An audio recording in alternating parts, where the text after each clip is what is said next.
안녕하세요. 결혼을 앞두고 있던 30대 여성입니다.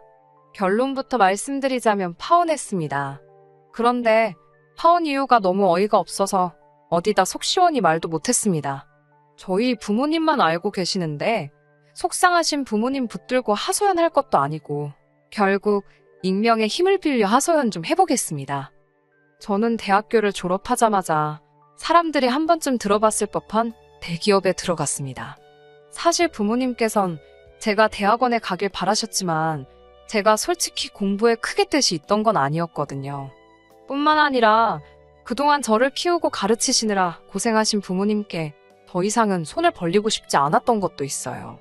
그저 하루빨리 그 깊은 은혜에 보답해드리고 싶은 마음이 컸지요. 게다가 저희 집이 부족하진 않았지만 그렇다고 경제적으로 풍족한 상황도 아니었습니다. 그런 와중에도 하나뿐인 딸인 제가 뭘 배우고 싶다, 해보고 싶다 하면 어떻게든 기회를 주신 부모님이셨어요. 부모님에게 받은 큰 사랑을 이야기하자면 정말 끝도 없겠네요. 아무튼 그래서 저는 계속해서 공부를 하는 대신 좋은 회사에 들어가야겠다고 진작부터 생각하고 있었고 다행히 목표를 이룰 수 있었습니다. 대기업에 입사를 하자마자 이후에는 열심히 회사 생활을 하다가 나이 40이 되기 전 제 사업을 차려야겠다는 새로운 목표도 세웠고요. 제 성격이 일단 뭔가 해야겠다고 마음을 먹으면 마치 경주마처럼 그것만 보고 달리거든요. 직장 생활도 다를 게 없어지요. 덕분에 친구들과의 여행, 연애 같은 건 잊고 살았던 것 같아요. 그렇게 어느덧 제 나이도 30을 목전에 두게 되었고 주변 사람들은 절 일중독이라고 불렀어요. 그러던 어느 날 평소에도 저를 챙겨주고 아껴주던 회사 선배 언니가 보다 못하겠던지 그렇게 살지 말라며 소개팅을 주선해 주었습니다. 솔직히 내키지도 않았고 당황스럽기까지 했지만 언니 마음이 고마워서 거절하지 못했달까요? 그렇게 만나게 된 사람이 바로 남자친구입니다. 이제는 파혼한 사이라 사실 남자친구라고 부르기도 어색하지만 편의상 남자친구라고 부를게요. 처음 만났을 당시 전 29살이었고 남자친구는 저보다 3살 많은 32살이었습니다. 나이 때문인지 결혼을 전제로 한 만남은 아니었지만 그렇다고 분위기가 가볍지만도 않았네요. 처음 만났을 당시 저희 둘은 비슷한 수준의 회사를 다니고 있었습니다. 하지만 남자친구는 재수했지, 군대 다녀왔지, 그리고 취업 준비를 하느라 휴학도 했지. 덕분에 나이만 많았지 오히려 저보다 졸업이 늦었고 그렇다 보니 저보다 회사 생활도 늦게 시작했더라고요. 그래서 연봉은 제가 조금 더 높았네요. 아무튼 그런 조건과 별개로 남자친구는 써글써글한 외모의 젠틀한 매너를 가지고 있었습니다. 성격도 크게 모난 구석은 없는 것 같았지요. 그래서 연애 경험이 한 번밖에 없다고 했을 때 하마터면 저한테 거짓말을 하고 있다고 오해할 뻔했네요. 사실 말하기 쑥스럽지만 저 역시 제대로 된 연애는 해본 적이 없었습니다. 한마디로 둘 다 나이만 먹었지 연애에 서툴었어요. 그래서 처음에는 별것도 아닌 일에 다투기도 했고 잡음도 있었고요. 하지만 서로 양보하고 맞춰가며 인연을 만났습니다. 그 무렵 소개팅을 주선해 주었던 선배 언니가 결혼을 하게 되었습니다. 언니 역시 저 못지않게 이욕심이 많은 사람이었는데 그런 언니가 결혼을 하니까 제 마음도 왠지 싱숭생숭하더라고요. 불현듯 제 나이가 벌써 31살라는 생각을 하게 되었고 시간이 이렇게 빨리 흘렀구나. 새삼스레 주변을 둘러보니 이미 몇몇 친구들은 좋은 사람을 만나 시집을 갔고 심지어 아이까지 키우고 있는 친구들도 여럿이었습니다. 저는 왠지 모를 조급함이 들기 시작했지만 자존심 때문에 먼저 결혼 이야기를 하고 싶지는 않았어요. 그래서 처음엔 유치하지만 장난처럼 결혼에 대해서 운을 띄웠지요.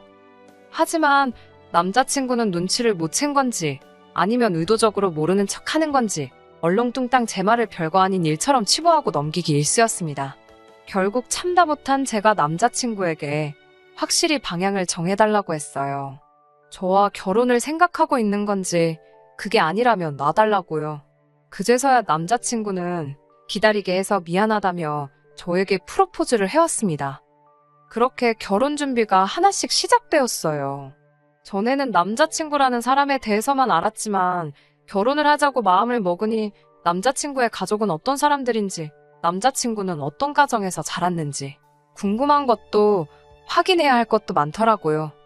서울에서 태어나 지금까지 부모님과 떨어져 본 적 없는 저와 달리 남자친구는 혼자 15년째 자취를 하고 있어요. 한편 남자친구의 부모님께선 차로 1시간 반 정도 떨어진 곳에서 살고 계셨는데 그 근처에서 반찬 가게를 운영하신다 들었지요.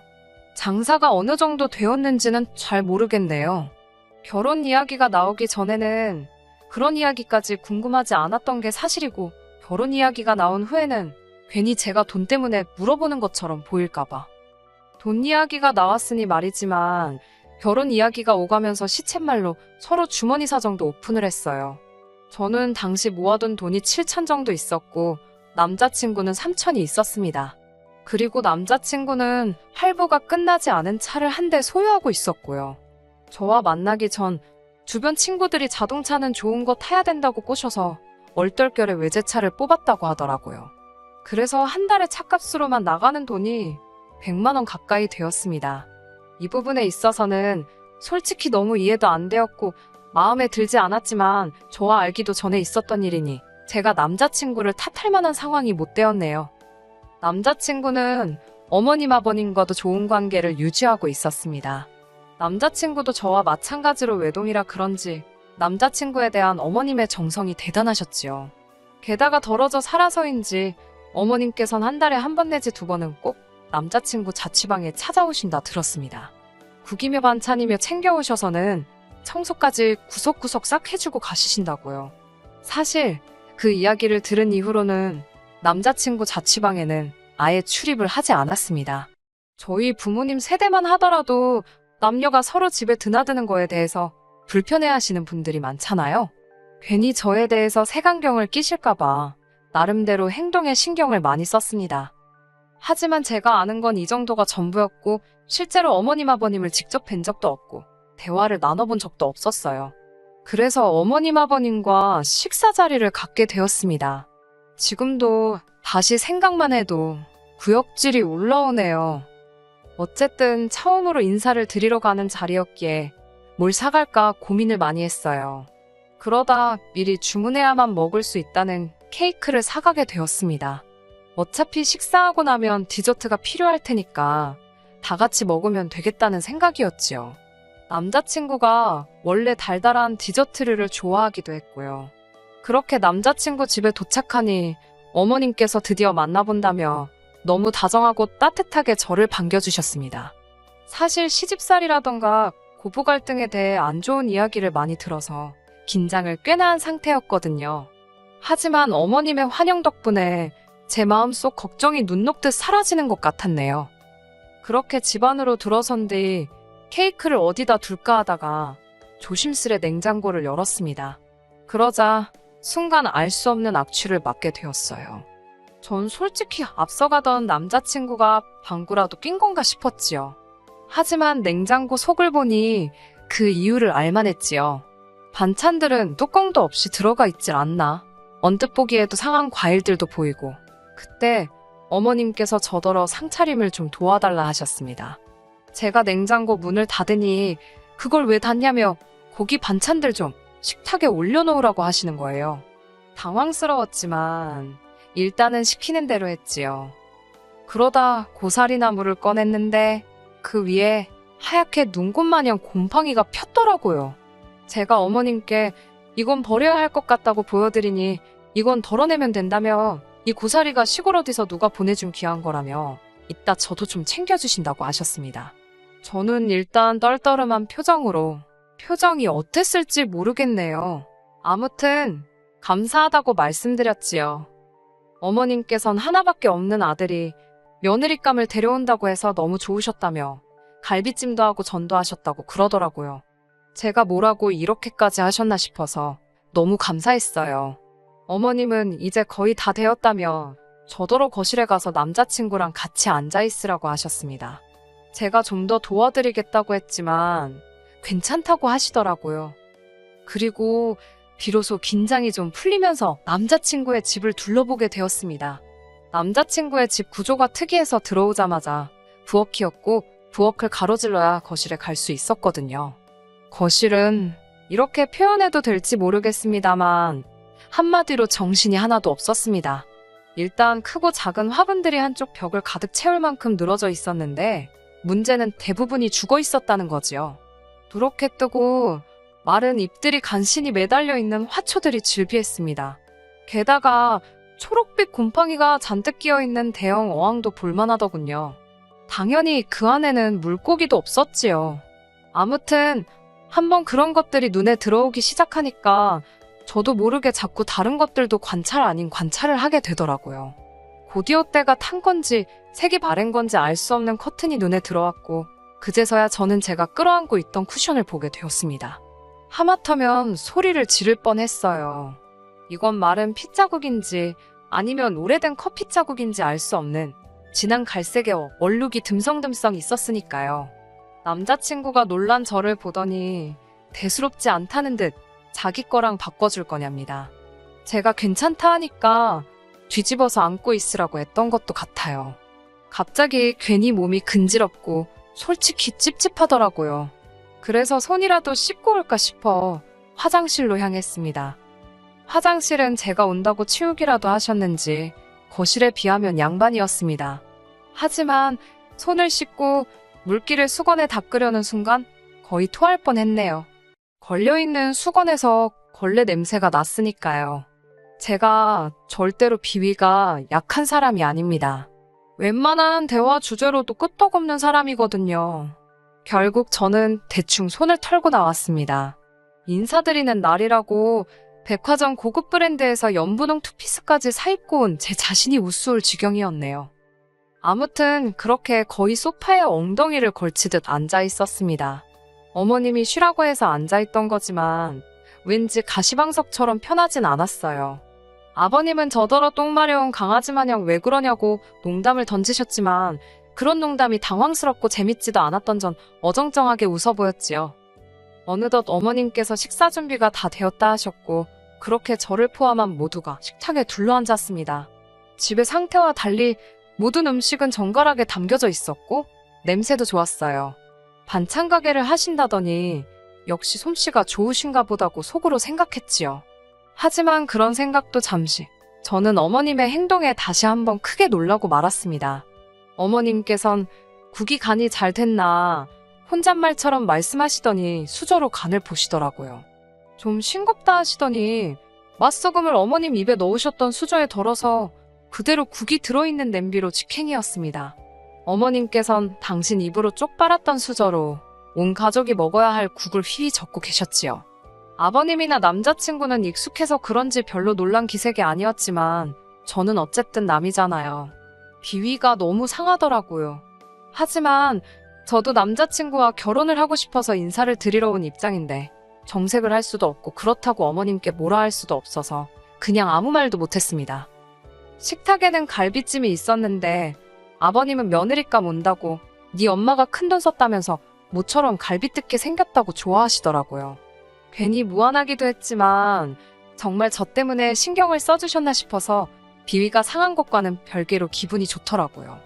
그런데 아버님께선 갈비찜을 정말 공격적인 속도로 드셨습니다. 문제는 다 드시고 남 뼈 있잖아요.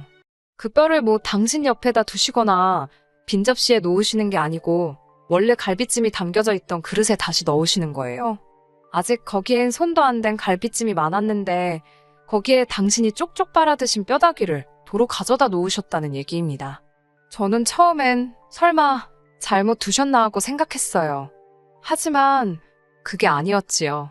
몇 번이고 너무나 당연하다는 듯이 그리고 심지어 남자친구도 아버님과 똑같은 짓을 하더라고요. 제가 놀라서 작은 목소리로 그걸 왜 거기다 놓냐고 한쪽에 따로 두라고 했습니다. 그러자 남자친구가 우린 원래 여기다 놓는데? 그러는 거예요. 어머님도 저더러 너도 그 뼈 식탁에 놓지 말라고 괜히 식탁 닦아야 된다고 그러셨습니다. 정말이지 각자 입에서 나왔다 들어갔다를 반복했던 뼈가 다시 고기가 들어있던 접시에 담기는 걸 한번 상상해보세요. 정말 식욕이 뚝 떨어졌어요. 그래도 당장이라도 토해버리고 싶은 걸 억지로 참고 어머님이 휘휘 저어 떠주신 국물하고 간신히 밥을 삼켰네요. 그러자 어머님께선 왜 이렇게 못 먹냐며 손수 고기를 발라 제 수저 위에 올려주셨습니다. 어쩔 수 없이 어거지로 한 입을 먹었는데 어머님이 고기가 부족한 것 같다며 뼈다귀로 가득한 접시를 들고 가시더니 다시 그 위에 갈비찜을 채워오셨지요. 하지만 이런 문제로 제가 파혼을 한 건 아닙니다. 솔직히 집안마다 가풍도 다르고 환경도 다르니 제가 어느 정도는 이해를 해야 한다고 생각했어요. 하지만 이건 가풍이나 문화가 아니라 상식을 벗어난 일이잖아요. 게다가 구역질이 날 법한 일은 여기서 끝나지 않았습니다. 모두가 식사를 마치자 어머님께선 반찬통 하나를 꺼내 남은 반찬을 전부 모아 담으셨지요. 먹다 남은 반찬이요. 그때만 해도 전 솔직히 어머님이 음식물 쓰레기 모으시는 줄 알았네요. 아버님께선 제가 사온 케이크 맛 좀 보자고 하시며 거실에서 2차로 디저트를 먹자고 케이크를 꺼내오셨습니다. 제가 부엌에 접시를 가지러 가려니까 어머님께서 접시를 못하러 쓰냐고 설거지거리만 늘어난다며 대충 먹자고 하셨어요. 떨떠름했지만 유난 떤다 소리 들을까봐 네 하고 자리에 앉았습니다.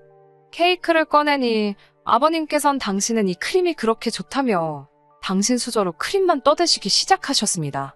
문제는 잘라서 당신이 드실 부분만 건드시는 게 아니라 케이크 한 판을 다 그렇게 훑어드시는 게 아니겠어요? 보다 못한 제가 아버님께 좀 덜어 드시는 게 어떻겠냐고 돌려서 말씀을 드렸지만 됐다고 하시길래 결국 솔직히 말씀드렸습니다. 아버님 침이 여기저기 다 묻어서 다른 식구들은 어떻게 먹냐고요. 웃으며 농담처럼 말씀드리니 아버님도 막 웃으시면서 당신 침은 로얄 젤리랍니다. 그러면서 저더러 한 숟갈 줄까? 그러시며 막 당신 수저에 침 뱉는 신용을 내셨다니까요. 그 꼴을 보고 전 더는 구역질을 참지 못했고 순간 분위기가 아주 싸해졌습니다. 결국 제가 죄송하다고 먼저 가보겠다며 자리를 일어섰는데 어머님이 아까 남은 반찬을 쌌던 반찬통을 제 손에 들려주시며 집에 가져가서 고추장 넣고 비벼 먹으랍니다. 저는 어이가 없어서 됐다고 말씀드리고 그대로 집을 나왔네요. 밖에 나와 찬바람을 쐬니 속이 좀 가라앉는 것 같기도 했고 이제 슬슬 큰 길로 나가 택시를 잡으려고 했는데 남자친구가 뒤따라 나왔더라고요.